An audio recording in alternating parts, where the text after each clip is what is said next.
انا قول لي عاد القضيه ديالاش. وديال الله. عرفناها ديال الله. منين جاتك؟ شكون عطاها لك؟ ياك لالا انا من ندوي في الدار كتضلي تقول لي اسكت. يا لالا انا راه مشيت بعت صوتي. تبارك الله على اليسا.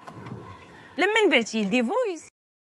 بعت صوتي الناس اللي كيقدروه وعرفوا بقيمته، لقيتو انا ساوي ثمن عند الناس وانا مضيعو معاك هنا في الدار في المدير. وبشحال بعتيه؟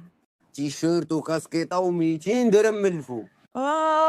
قول لي تبعتي لصحاب انتخابات؟ هكاك صلاح بحالك هما اللي مخلي المغرب اللور عمرنا ما نطفروه ولا نزيدوا لقدام. هادوك راه يعشيوك ليله ويجوعوا بك 4 سنين. لا لا انا ما ضامنش عمري غنعيش 4 سنين، خليني نتعشى اليوم ومن بعد يحل الله. وزيدو انت اش فهمك في السياسه؟ وانت كتفهم في السياسه؟ اختي انا راه عايش معاك غير بالسياسه. هي الاخ محزب. انا محزم وتي خلينا ناخذهم عندهم فلوس ما حدهم محتاجيننا، حيت راه نحتاجهم حنا ما غيعقلوش علينا. نقول لك صلاح واش تسطيتي ونوضو دير بحال سيادك؟ واش معول على 200 درهم في 4 سنين هي اللي غادي تعيش بها؟ واش ما كتحشمش؟